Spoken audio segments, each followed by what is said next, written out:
There's a change happening in our country. Although we hated it, the pandemic did allow us all to pause, rethink our priorities, and decide if the full-time employment grind is worth it for us. This great pause gave us more time with family and less time worrying about rush hour traffic and unnecessary work meetings. But financially speaking, not everyone has the luxury of not returning to work. According to a survey by Lending Club, 63% of Americans are living paycheck to paycheck. So if those Americans aren't earning that full-time paycheck, they'd be in financial trouble. And record high inflation has only made the situation worse this year. So if we don't want to keep our stressful full-time jobs and we can't afford to not work at all, what's the solution? Well, I'm a big fan of middle ground solutions, and for our family, that solution has been part-time work. I currently work as a part-time family finance coach, and my wife is seeking part-time employment as an esthetician. This way, we're both still working and earning money doing work we actually enjoy, but not overworking. And we have time with our kids while they're still young. And to help folks who are living paycheck to paycheck but want to work part-time in the future, I'm going to share the steps we took to work part-time at 40 years old. Hey everyone, this is Andy Hill from Marriage, Kids, and Money, a channel dedicated to helping you strengthen your family tree so you can live financially free. If you like what you hear today, please do me a solid and give me the YouTube triple thanks. That's hitting the like button, subscribing to the channel, and then commenting something awesome down below. Thank you so much for being here. I appreciate it. Here are the 10 steps we took to be able to afford part-time work at 40. Number 1, create a budget. If you want to work part-time, you need to be able to live on part-time money. For most of us, that means less money. While that might sound like a bummer on the surface, it can actually be freeing when we find out we've been spending money on things that don't matter. By creating a budget, you can get a view of where your money is currently going. If you don't like how your money is being used, a budget can help you craft a new future for your money. A future with less work and more time for yourself and your family. The process for creating a budget has become a lot easier with the advances in budget apps specifically for families. Your money gets automatically tracked and opportunities for saving become a whole lot easier. I'll put a link to those budget apps in the description. Number 2, grow the gap. Once you understand where your money's going, it's time to grow the gap between your income and your expenses. If we're living paycheck to paycheck like most Americans are, this is our opportunity to slowly but surely move away from that type of living. Spending less money is the quickest way to be able to afford to work part-time. There's no easier way to say it. I like to start by reducing the expenses that don't kill our joy first. Here are some examples. Eliminating unused subscription services or gym memberships, negotiating or switching auto and home insurance providers, switching to an MVNO cell phone provider like Tello instead of a big provider like Verizon, and then shopping at a lower cost grocery store like Aldi. Right there, with those actions, a family could save between $5,000 and $8,000 per year. I know this firsthand because those are the exact same things that our family did to make part-time work a reality without killing our joy. From there, you should consider looking at housing, transportation, utilities, and food expenses a bit more deeply. Since those are the typical top expenses in the budgets of most Americans, the biggest savings can happen there. We all know that reducing your expenses can only go so far. That's why it's important to look for ways to increase your income for a period of time as well. This increase in income can help you eliminate burdensome debt, grow your savings, and even invest more. The best place to start with increasing your income is with the place where you're already making money. Is it possible to get a bonus, a commission, overtime, or a raise at your current employer? If so, take the steps to get there.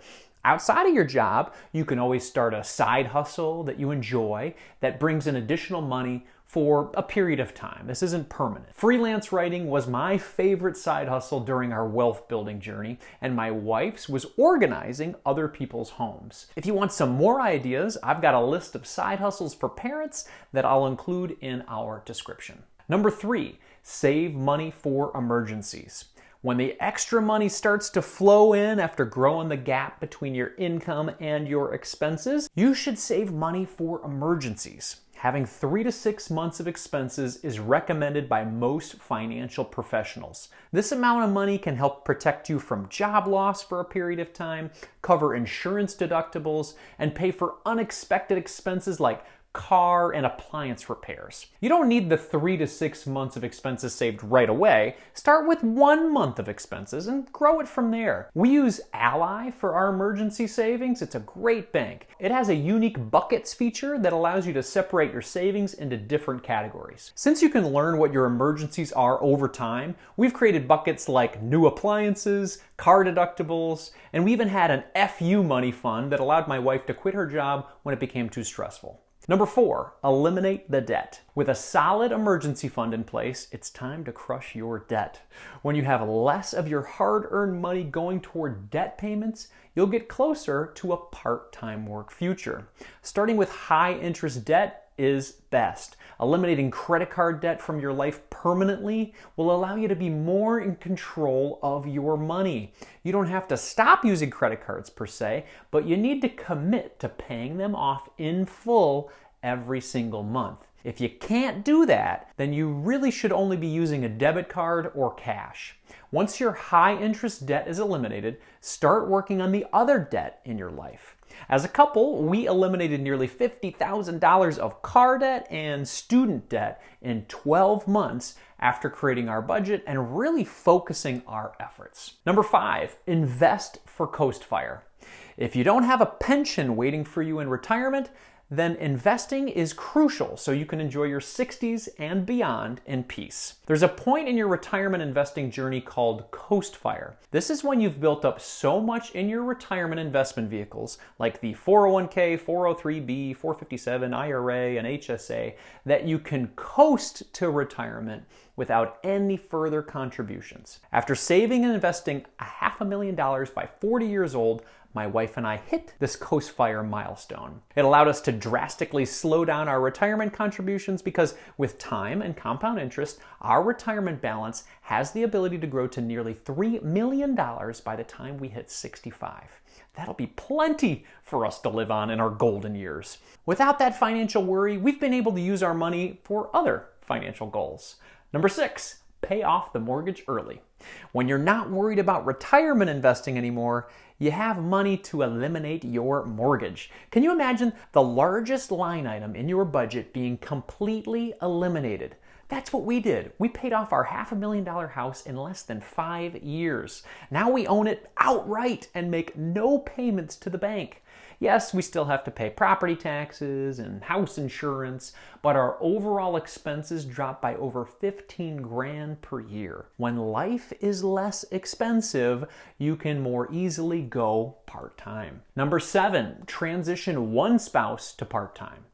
By this time, the gap between your income and your expenses may be quite large. For us, it was. There were periods of time when we were saving over 50% of our income. At this point, you can double down and grow your wealth even more, or you can slow down, work less, and go part-time. If you're nervous about you and your spouse doing this at the same time, try one spouse first. That way you're dipping your toes in the water of part-time work. This could be something you could negotiate at work, or perhaps a sabbatical is a possibility that could help ease you into that part-time work lifestyle. Number 8, get used to living on less. At this point, you'll have less income coming in, but with your higher savings rate, you'll just have to save less. For super savers like me, this was a tough decision. At first, going from 50% savings to 10% savings, it felt like I was doing something wrong. But over time, I saw that I had more time freedom working part-time, and that meant more options to pursue my passions and to be with my family. Without debt, without a mortgage, and creating our pension through Coast Fire, our family can comfortably live on between $50,000 and $70,000 per year. We live in Michigan as a basis for comparison. So if we're both able to make $3,000 per month after taxes, part-time work can be our reality for the remainder of our lives. Number 9, have your other spouse join you part-time. Over time, you can get used to living on less. It becomes a part of your lifestyle to live frugally and embrace the free and inexpensive things in life.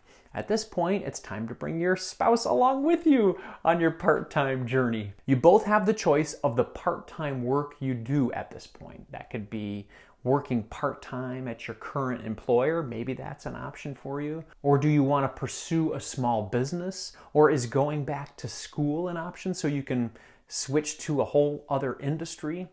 This is the part of the dreaming process you and your spouse can do together, and it's fun. Before you fully transition, make sure you practice living on a lower amount of monthly income. Your ability to live on less will give you the freedom to say yes to part-time work at 40 or even earlier.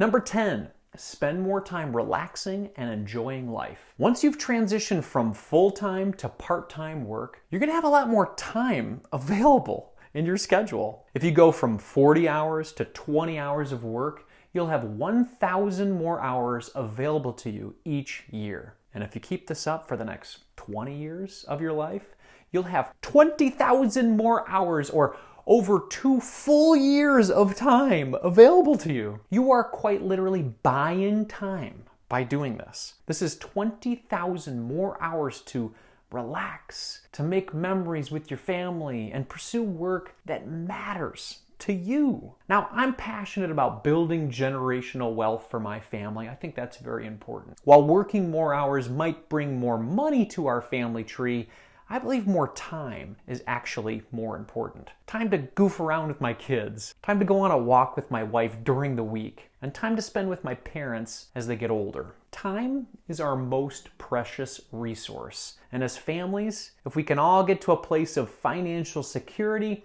plus part-time work, I believe that's how we can own our time. At least, that's what our family's trying out. Enough from me, everyone. I want to hear from you. What do you think of this part-time work plan by 40 years old, or whatever age works best for you? Do you think this is a possibility for you and your family life? Please let me know in the comments below. This is Andy Hill from Marriage, Kids, and Money, signing off. Carpe diem.